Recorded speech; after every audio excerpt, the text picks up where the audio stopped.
Aaron, I'm one of the pastors at Element. Why don't you stand with me for the reading of God's Word.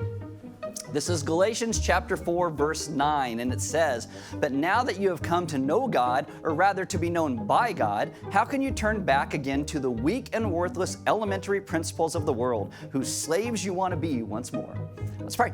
Father, this morning we ask that you would teach us what it means to be those who understand the difference between worthless elementary principles and what it means to truly live and worship and walk with you in our lives. I ask that you would give us clarity and vision for the things in our lives that are ritual and legalism and not living in grace. And you would teach us to be those who live our lives in ways that you are the center of what we do. Amen. Have a seat. Have a seat. All right, so we are going through the New Testament book of Galatians. This is week 15.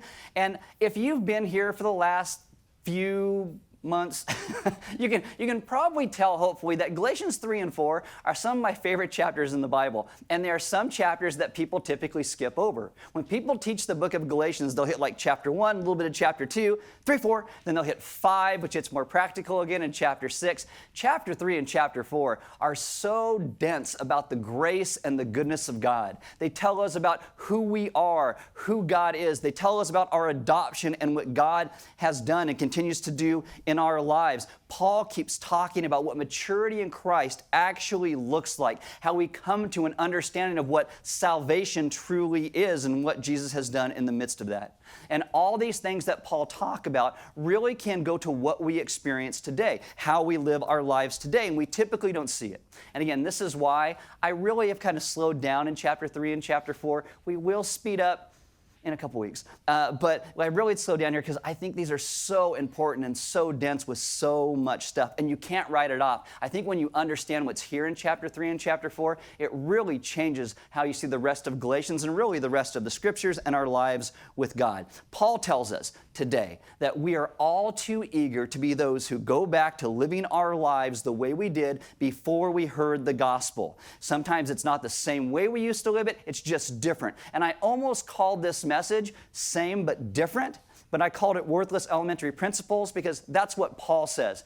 Where you do this podcast, you can get it if you want to, not a Sunday morning podcast, but it's a leadership podcast.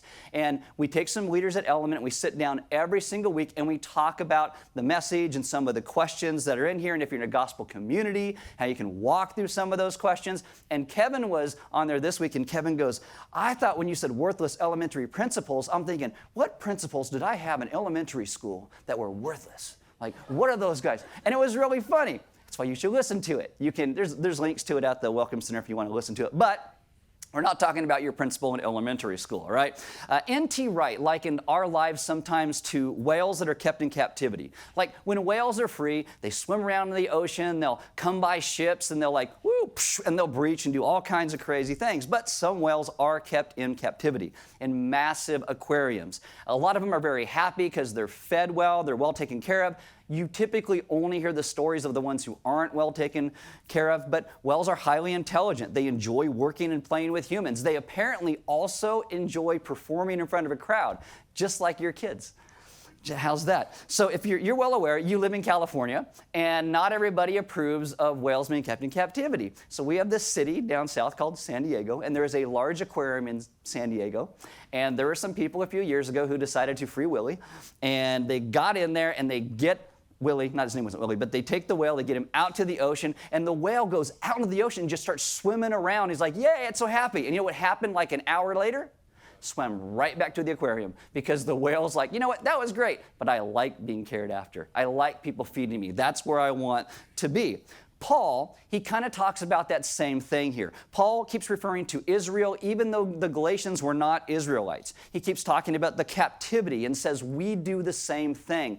We end up getting so used to the captivity that we now live our lives differently, but we still long to go back to these different types of rituals. Paul reminds us that the children of Israel under Moses, they had come out of slavery. They cried out, God, free us from this oppression. So God hears their cry. And there's lots of excitement as God leads them into this Red Sea and takes them across, and now they're in this land that nobody owns, and God takes them through this desert land for like 40 years, and it starts to get hard. But they do get to live in freedom. But it is really hard. Behind them, there are Egyptians they're afraid of. The land of Canaan they're going to, they're afraid of the people who are there.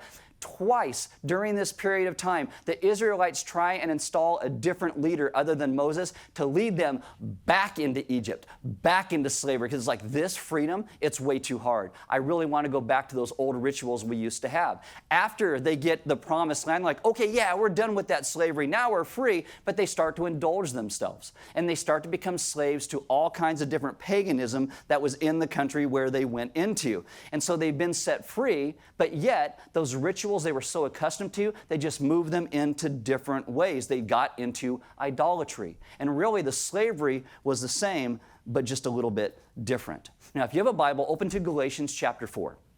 It's on page 632 if you have an Element Bible. And today, I don't have a nice three-point sermon for you. What I want to do is just kind of walk through this thing that Paul talks about. And then maybe we can take and see in our lives how we sometimes do the exact same thing. Because the Galatians, when Paul talks about this, they don't necessarily want to go back to their paganism. They are now wanting a different type of ritual. They are now wanting to follow the Jewish laws of ritual cleanliness. And so it's like, well, I didn't do that, but rituals are very familiar to me, and now I want to start doing these things. So it's a different type of slavery, same but different. Galatians chapter 4, starting in verse 8, Paul starts like this. Formerly, when you did not know God, referring to before they knew Jesus, you were enslaved to those that by nature are not gods. But now that you have come to know God, or rather to be known by God, and I like that Paul stops right there with that. He's all, look, you came to know who he is, but really what's more important is that God knows who you are. Paul will say this in 1 Corinthians 8, verses 2 and 3, that what really matters in our lives is not so much our knowledge of God, but God's knowledge of us. And so when Paul says this, that you're known by God, that's a way to go against their self-righteousness. It's not an, oh, look at me, look how smart I am, I know God. No, the bigger deal is that God knows you. We in ourselves don't have any reason to have right standing before God. Our right standing before God is because of what Jesus has done. Our salvation, our justification is all done because of what Jesus did. It's found in Christ. J.I. Packard wrote this whole book, and it's called Knowing God. And in the middle of this book, this is what he says. What matters supremely, therefore, is not in the last analysis the fact that I know God, but the larger fact which underlies it, the fact that he knows me. I am graven on the palms of his hands. I am never out of his mind. He knows me as a friend, one who loves me, and there is no moment when his eye is off me or his attention distracted from me, and no moment, therefore, when his care falters. Now, that does not mean you are the center of God's universe. It means that God is omniscient. He knows everything, and he knows you. He knows who you are, and that is Paul's point. Everything comes back to the good news of what Jesus did in our lives, so that's where our focus should be, not on our rituals. So, formerly, when you did not know God, you were enslaved to those that by nature are not gods. But now that you have come to know God, or rather to be known by God, how can you turn back again to the weak and worthless elementary principles of the world, whose slaves you want to be once more? You observe days and months and seasons and years. I am afraid that I have labored over you in vain. Now, this is a very astonishing claim that Paul makes. The Galatians, before they're converted to following Christ, they were enslaved to these worthless elementary principles. Again, not your school principles. And this is a way of saying gods who are not gods. In the ancient world, they were attributing everything to elements of nature, and there could be, demons behind that or whatever, but they're these spiritual forces that needed to be appeased in order to get what you want from them. Now, sometimes I find it funny because people will make fun of Christianity, and they will say, oh, I can't believe you pray and worship Jesus, and then they'll turn around and they'll talk about karma or the universe or Mother Nature. I know a guy who thinks Christians are dumb, and yet when his sports team is doing well, he will eat the same food, sit in the same place on his couch, wear the same jersey, the same underwear, like he has something to do with it. Superstition, right? Oh, but you Christians, you're just weird. Yeah, whatever. So if you were a farmer in Paul's day and you needed rain, you might go and pray to the God that was over the area to make it rain. If you were going to go on a trip by the sea, well, then you would go and make sacrifices to Poseidon to make sure you got there okay. If you wanted to become pregnant, you would go to the fertility god. If you wanted to get married, you would go to Aphrodite and do the rituals and make the sacrifices. And Paul says these gods are not gods, and you know it. The Bible is very clear in many places. Sometimes there are these spiritual forces behind the idols. And the reality is, and Paul is pointing this out, that these spiritual powers cannot deliver what they promise because they are not sovereign. They're not all-powerful. The book of Job, part of the reason of that is to show us that these spiritual forces can only ever do what they're allowed to do. If you watch movies and you see things from Hollywood, there's always this cosmic struggle, right? It's God and the devil, and they're both really powerful. Who's going to win? Ooh, I don't know. It's really, like nail biters. No, in the book of Job, the accuser, the word for that is the Satan. The accuser wants to cause Job a bunch of problems because God likes Job, just like God likes you. And Satan asks to attack Job, and God's going to let him. But God will say, you can do this, but you can't do that. And you can do that, but you can't do this. And you may wonder why God wouldn't just say no. If you have a lot of questions and think that sounds cruel, you can go back to our Job series about 1.5 years ago and walk through that. But what happens by God allowing this trial in Job's life is that Job's life grows exponentially. Job has a deeper relationship with God. He's got a more full life with his family than he ever would have had if God didn't allow this trial in his life. In the gospel accounts, if you ever read them, when Jesus confronts a demon, they don't argue. Jesus never goes, come out of that man. And the demon's like, no way, I'm like COVID. I'm always coming back. You're never getting rid of me. Demons don't do that. It never happens. Like demons, even in bulk, I am legion. In Matthew chapter 8 and Luke 4, they're terrified of Jesus. They cry out in fear. That's not, I wonder who's going to win. This is Jesus has supreme authority over all realms, including the supernatural. And Paul reminds them, you don't have to view the world through the lens of your culture, through paganism, through Hollywood. We get to see and know the truth. And this is where the text then gets interesting.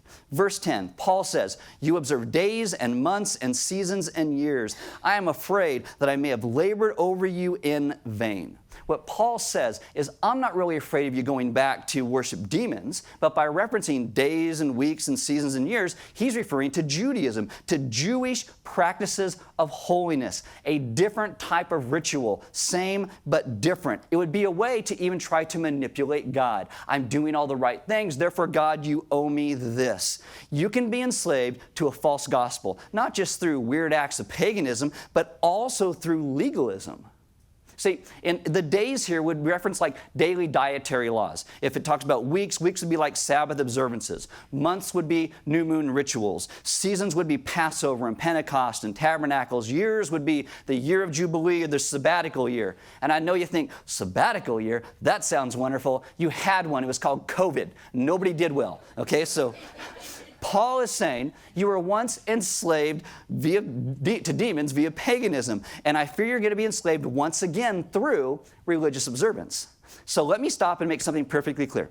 Paul is not saying you can't celebrate holidays. We are not getting rid of Christmas. If Element got rid of Christmas, I would leave too, all right? We can't take Paul's text and make a reverse type of legalism that says any type of external celebration is ungodly. Now, there are people who do this, like Jehovah's Witnesses, aside from the rest of their horrible theology, they don't actually celebrate any holidays. You know what's a funny one to me?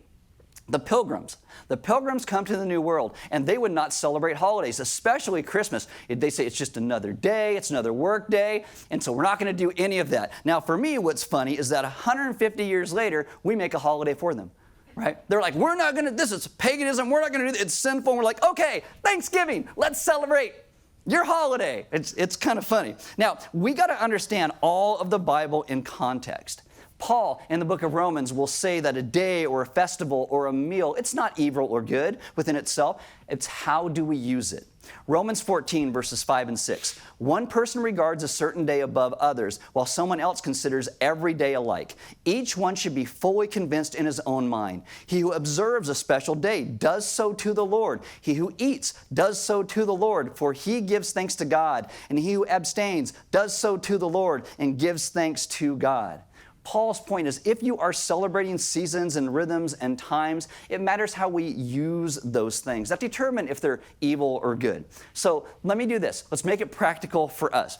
Sunday morning gatherings. I'm glad you're here. We're all together. That's kind of great. But hopefully we come together, and our goal today is not to worship demons or idols. But according to this text, that is only true if we come here today and we are wanting to worship Jesus, to see what he has to say to us. If our first goal of walking in this room is, well, the music wasn't good enough for me today. Aaron's talked way too fast today. Talked too slow today. That never happens. So talk too fast. Or I didn't like the sermon today. I didn't feel this way. Well, you've made it about you. And you're the idol. I'm not saying that I can't do better, all right? I get that. But it's about you. If you come here because you think your attendance somehow makes you in a better standing relationship with God or somehow saves you, then you have bought into a belief system that has your attendance as a means of salvation. And according to the text, you are enslaved to worthless elementary principles. What you're doing here is worshiping idols, whether it's demons or yourself, but it's not Jesus. Now, the day I started putting this message together, one of our elders, Mike Harmon, he sends me this video of a guy named John Lynch. And John Lynch is speaking at this centennial service to a college known as Biola, Bible Institute of Los Angeles. Now, I don't agree with all of Lynch's theology. Mike loves him. I think Mike's theology is better than Lynch's. But anyway, Lynch, in this whole talk, without referencing Galatians at all, centers the context really on what Paul says here. Lynch says, when he became a Christian, he kept hearing about the thing that would make him a superior follower of Christ. Do this thing and you will really love and follow Jesus. You're going to get strong and buck up and get fired up and walk worthy of Jesus. And he says we all buy it. And we do. So there are techniques and books that people read. Pray this prayer every day, this long for 40 days, and God will give you whatever you want. That's voodoo. That's not Christianity. But we all have these techniques that make God proud of us, so we're living right. And then we try harder, and you get burned out, and you get jaded, and people start to say, well, God doesn't work. Well, you're never really in a relationship with God. You're in a relationship with a ritual, with a worthless elementary principle. That's what you're in a relationship with. But yet, even in the midst of that, people cover up and they lie. And they say, oh no, I'm doing really well, when we know we're not. We think we need to grow up and somehow change ourselves in our own strength. And we buy into appeasing the gods. Only this time, we slap the word Jesus on it. But it's voodoo and it's paganism. And it's the same story of humanity. Same but different. So Lynch talks about seeing people who live these really great lives. He's like, this is amazing. What do you do? Well, we pray 2 to 3 hours a day. He goes, okay, that's what I want. I want to be like that. I want to pray 2 to 3 hours a day. So he started with an hour. And he says 5 minutes in, he is off the rails. He's praying for countries. He doesn't know if they're real. He's praying for people. John Hoogabaloo, God touched that guy. I don't even know who it is, but maybe I got to pray for an hour here. And he said he kept going through all these things, and it led him further away from a relationship with God by trying to do a ritual, trying to do something in his faith that others told him he needed to do. And essentially he says, my relationship with God, it suffered. Rather than having like 15 minutes of focused prayer a day, trying to do an hour really led him away. And I know this is true for me. I cannot sit down for an hour or 2 or 3 hours and pray. I pray for maybe 10, 15 minutes in the morning, but I still pray all the time throughout the day. If you add it all together, I might get up to a couple hours, and God's probably like, I wish that guy would stop talking to me. Because I talk to him about everything. Everything. Even when I'm a dummy, I'm talking to God about that. But it may end up being that, and I feel like that is what develops my relationship. If you are someone who prays a couple hours a day and your relationship with God is deep, that's amazing. Keep going. Woo! But if you are someone who's like, man, I can't pray a couple hours a day, I can maybe get 5 or 10 minutes in. If that grows your relationship with God, great. The point is relationship with God, growing with Him. And the more that we begin to live in a relationship with Him, the more we'll want to actually spend more time with Him. And so when Lynch talks about this, he says, instead of pouring my heart and life out to God, I was really pouring my heart out to myself and my mind, trying to do this thing. See, some people do this, and they take a system as a mode of faith. That doesn't mean that faith is genuine. It means we're running after a legalism. And in the end, it is a form of slavery and paganism. It is a worthless elementary principle. And if you look at the TV shows and the movies that have a Christian on there at some point, what they do is Christianity looks like paganism. It does not look like Christianity. And why do I tell you this, or why does Paul say this? Because you may be laboring under the assumption that your legalism is faith, and it is not. Guys, I want all of us to gather together. I think it's great when we join together in a room like this. I love it when you sing, and you sing so loud that you drown out the band. I know it's hard because they're loud, and not that I want to hear the band, but I love that when it happens. I love when we open the Bible and we talk about things and you take notes and you're like this, and you're totally engaged. That's amazing. But if you think, hey, it's Sunday, this is what I have to do, then you miss the point. You miss the point. And I don't mean that sometimes if you don't feel like going to church, you still get up and you go to services, because God does call us to gather together. But if you think doing it makes God love you more, then you've missed the point. That's not Christianity, it's paganism. And this is why so many people today are weary and heavy laden, because there's so many burdens placed upon them. Jesus does say that he has a yoke that he does place upon us, but he goes, my yoke is light. What I want you to do is live and walk in relationship with me and trust me. See, we don't typically walk in the victory that Christ bought for us because we tend to walk in rituals. The danger of so many of us today is that we think we know who God is because of our rituals, but we don't have any idea that we don't really know him, because we are equating our relationship with moral behavior or being better than someone who's sitting next to me. And the text says what happens in Galatia always tends to happen, that we become enslaved to worthless elementary principles. It's like this. The Galatians, before they ever followed Christ, they were into paganism. And if you stumbled upon one of their pagan rituals, you'd probably be like, yeah, that's dark and spooky. There's probably some demons in the midst of that, because I've seen the movies and that's weird. This culture was into everything from temple prostitution to self-mutilation to human sacrifice. But what Paul is saying is we are kind of in the same boat as that when we use a holiness standard as our means of salvation. It's the same but different. And again, not that there is anything wrong with church attendance. We should gather together. God calls us to do that. Should we be better people, more moral people? Of course we should.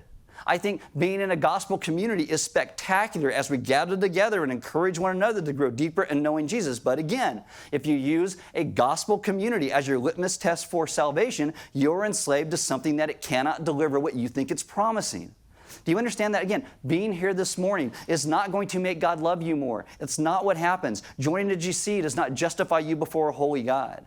What they are tools that God gives us to be able to use. They are elementary principles, but they're not necessarily worthless as long as we don't worship them. They are things we can actually have and do in our lives that are very good for us when we are in grateful and glad submission to Jesus. They are used by God's Spirit to mature and grow us, but they are not silver bullets that save us. What seems to be the impetus for what Paul writes here is not that they're keeping the days and the festivals. Paul will even speak the first day of the week in 1 Corinthians 16:2 as a great day to gather to worship Jesus. But what matters to Paul is the Galatians are insisting on keeping the Jewish festivals as the center of their worship, because the whole point of these festivals was to look forward to what God would one day do in Jesus. One day God's going to do this, and they keep celebrating these. But what happened? Jesus actually already came when the Galatians knew this. Paul's like, why do you keep celebrating? God, come do this thing, when God's like, I did the thing. I did the thing. Why do you keep asking me to do the thing that I already did? They are saying by the observances that they aren't sure that God did what he said he did. The whole point of the gospel of Jesus Christ is that God has done what he promised. God did this, and he is true, and he is good. Paul, in my head voice exasperation, says he's beginning to wonder if he wasted his time and effort over them because he doesn't understand what they're doing now. The heart of the passage is a call to find freedom in knowing and walking with the true God. I think if we have lives of devotion, that we gaze in adoration at who God is, we see his character and his actions, and we look at that and we study them, that will set us free from the rule of other gods. N.T. Wright says this, though, but the other gods will continually whisper to us that we might actually prefer being enslaved to them again.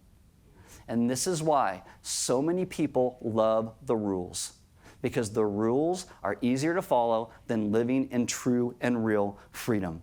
And we will take these rules and turn them into different things like racial or tribal identity or political adherence or geographical or territorial loyalty or even what sports team you prefer. And it's so much harder to actually live in true freedom, where no one is perfect, but everybody's welcome. Paul reminds the Galatians that God has acted. We have tasted the goodness of that salvation. We have tasted the goodness of our adoption. And if we go back now, we're not only just denying who God calls us to be, but we deny God himself. This is also a good thing where 2 Timothy chapter 2, verse 13, where he says, when we are faithless, he remains faithful. It is a good thing that God is so much better than us to draw us back to himself again over and over and over, even when we run to these worthless elementary principles.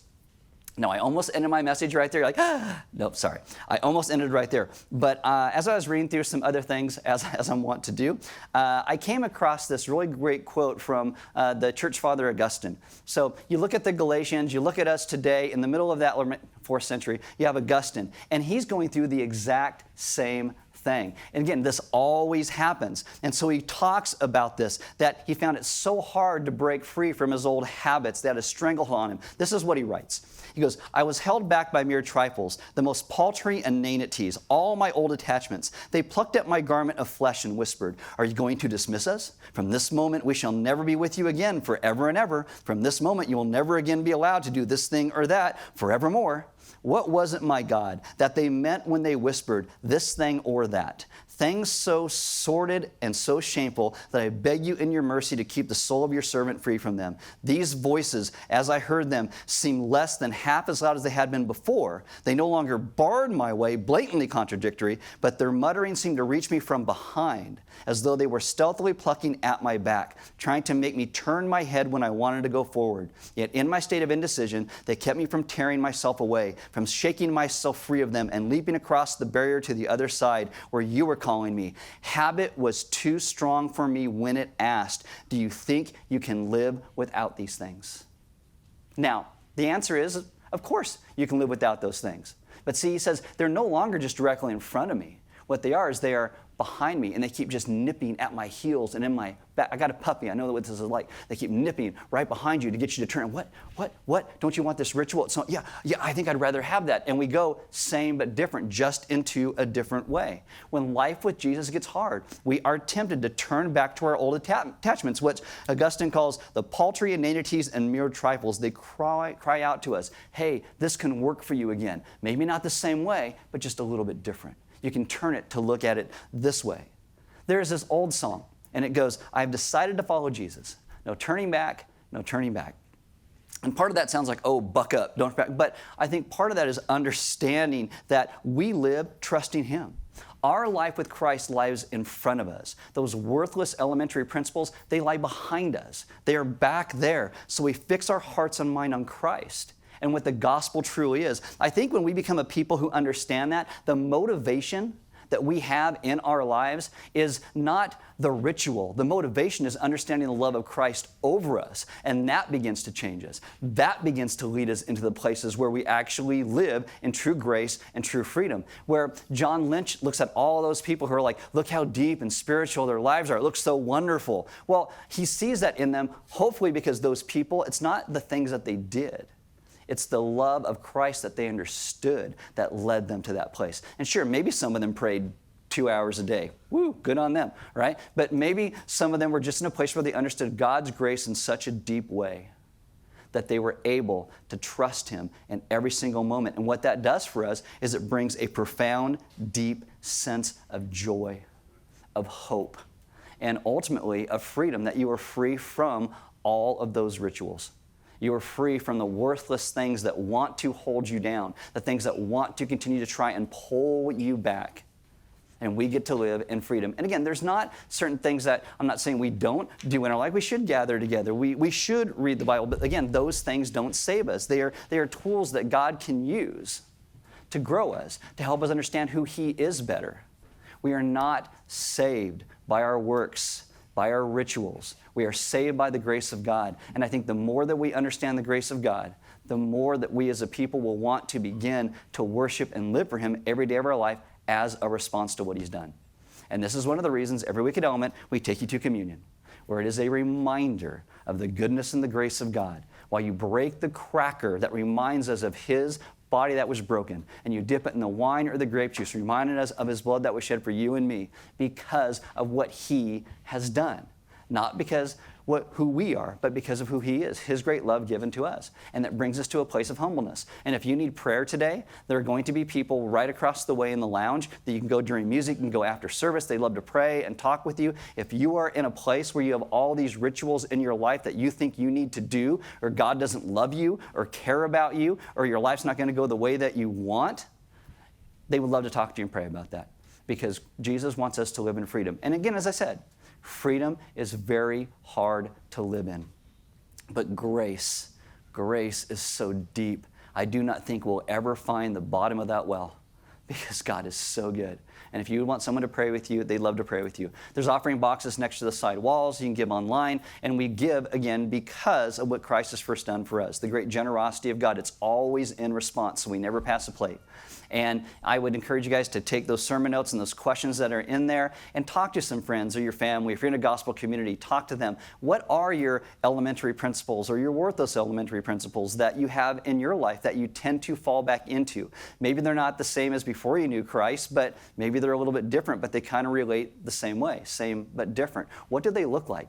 And be honest enough to recognize it, because I think every single one of us falls into a trap where when we think we are doing well, we're like, oh, God's really pleased with me now. And we think when we're not doing well, we're like, oh no, we're really humble in those moments, like, oh, I must be doing really bad. And we got to understand, God sees us with the same eyes in both of those places. He sees us as he sees the righteousness of Christ. You are righteous when you mess up, and you are righteous when you're doing the right things, because it is about his grace given to us that saves us. And so we can live with humility and boldness in all situations. And we'll talk about this next week just a little bit. Guys, let us be a people who love and trust God because he has first loved us. Let's pray. Father, this morning, I ask that you would have us be a people who begin to see all the rituals and things that we have placed in our lives ahead of you. Even the places where we may not even know it. And that somehow we think by doing a certain thing or not saying certain words or saying other words, it makes us more holy. Or it makes you love us more. It places us in better standing with who you are. And all that is false. That's paganism. That's idolatry. And so I'd ask that you teach us to see the truth. Not just how we put things or rituals before you, but how we place ourselves before you. How many times our biggest issue is how we worship ourselves over worshiping you. That we gain our identity so many times by how we feel about ourselves. And not the objective truth of what you have said about how you feel about us. So I ask that you would teach us to find all that we are in the understanding of your great grace that has been given to us. And in that understanding, we would not become myopic and self-centered. It would actually teach us to look outward, like Paul was, as he looks at these people running back into rituals, running back into slavery. And his desire for them was simply to be free. And I ask that our desire, not just for ourselves, but for those around us, is also to lead and walk with people into true freedom, which is only found in the good news of your rescue over us. So today, teach us, show us what worthless things we're putting our trust in. And because of your mercy, lead us continually back to you so we would trust you for our hope and our life and our freedom. And we ask this in your Son's good name. Amen.